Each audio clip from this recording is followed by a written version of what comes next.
ದೆಹಲಿ ಮುಖ್ಯಮಂತ್ರಿ ರೇಖಾ ಗುಪ್ತಾ ಸರ್ಕಾರಿ ನೌಕರರಿಗೆ ವರ್ಕ್ ಫ್ರಮ್ ಹೋಮ್ನ ಆದೇಶವನ್ನ ಮಾಡಿದ್ದಾರೆ. ವಾರದಲ್ಲಿ 2 ದಿನ ದೆಹಲಿಯಲ್ಲಿ ವರ್ಕ್ ಫ್ರಮ್ ಹೋಮ್ಗೆ ಆದೇಶ ಮಾಡಲಾಗಿದೆ. ಅದು ಸರ್ಕಾರಿ ನೌಕರರಿಗೆ. ಪ್ರಧಾನಿ ನರೇಂದ್ರ ಮೋದಿ ಅವರ ಕರೆಯ ಬೆನ್ನಲ್ಲೇ ತೆಗೆದುಕೊಂಡಿರುವಂತಹ ಕ್ರಮ ಇದು. ನಗರ ಪಾಲಿಕೆ ಹಾಗೆ ಸರ್ಕಾರಿ ಕಚೇರಿಗಳ ಸಮಯ ಬದಲಾವಣೆ ಮಾಡಲಾಗಿದೆ. ಅಧಿಕಾರಿಗಳಿಗೆ ನೀಡ್ತಾ ಇದ್ದಂತಹ ಇಂಧನ ಭತ್ಯೆಯಲ್ಲಿ ಕಡಿಮೆ ಮಾಡಲಾಗಿದೆ. ಪ್ರತಿ ಸೋಮವಾರ ಮೆಟ್ರೋದಲ್ಲಿ ಓಡಾಡುವುದಕ್ಕೆ ಸೂಚನೆಯನ್ನ ಕೊಡಲಾಗಿದೆ.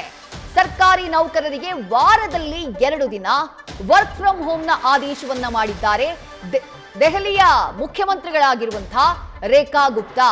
ಪ್ರಧಾನಿ ನರೇಂದ್ರ ಮೋದಿ ಅವರ ಆದೇಶದ ಬೆನ್ನಲ್ಲೇ ಈ ಕ್ರಮ.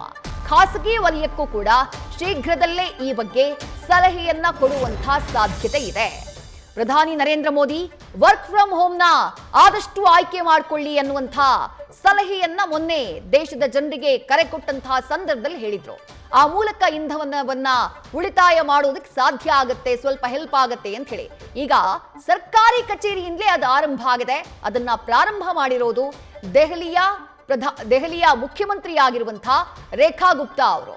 ವಾರದಲ್ಲಿ 2 ದಿನ ಸರ್ಕಾರಿ ನೌಕರರಿಗೆ ಮನೆಯಿಂದ ಕೆಲಸ ಮಾಡುವಂತೆ ಸೂಚನೆಯನ್ನ ಕೊಡಲಾಗಿದೆ. ವರ್ಕ್ ಫ್ರಮ್ ಹೋಮ್ನ ಕೊಡಲಾಗಿದೆ. ಅದರ ಜೊತೆಗೆ ಜಾಸ್ತಿ ಸಾರಿಗೆಯನ್ನೇ ಬಳಸಿ, ಸಾರ್ವಜನಿಕ ಸಾರಿಗೆಯನ್ನೇ ಬಳಸಿ ಎನ್ನುವಂತಹ ಸೂಚನೆ ನೀಡಲಾಗಿದೆ. ನಗರ ಪಾಲಿಕೆ ಸರ್ಕಾರಿ ಕಚೇರಿಗಳ ಸಮಯವನ್ನ ಬದಲಾವಣೆ ಮಾಡಲಾಗಿದೆ. ಅಧಿಕಾರಿಗಳಿಗೆ ನೀಡ್ತಾ ಇದ್ದಂತಹ ಇಂಧನ ಭತ್ಯೆ ಅದನ್ನ ಕಡಿಮೆ ಮಾಡಲಾಗಿದೆ. ಪ್ರತಿ ಸೋಮವಾರ ಮೆಟ್ರೋದಲ್ಲೇ ಓಡಾಡಬೇಕು ಅನ್ನುವಂತಹ ಸೂಚನೆಯನ್ನ ಕೊಡಲಾಗಿದೆ.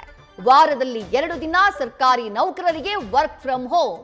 ಅಂದ್ರೆ ಪ್ರಧಾನಿಗಳ ಕರೆಯನ್ನ ಸರ್ಕಾರಿ ಕಚೇರಿಯಿಂದಲೇ ಇಂಪ್ಲಿಮೆಂಟ್ ಮಾಡುವಂತಹ ಪ್ರಯತ್ನ ಈಗ ದೆಹಲಿಯ ಮುಖ್ಯಮಂತ್ರಿಗಳಿಂದ ಆಗಿರೋದು.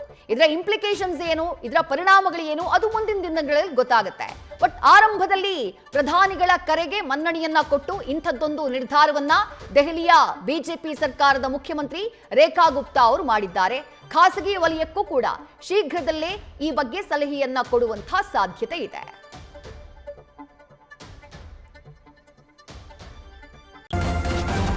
ನ್ಯೂಸ್ ಫಸ್ಟ್ ನಿರ್ಭೀತಿಯಿಂದ ನಿಮ್ಮ ಪರವಾಗಿ.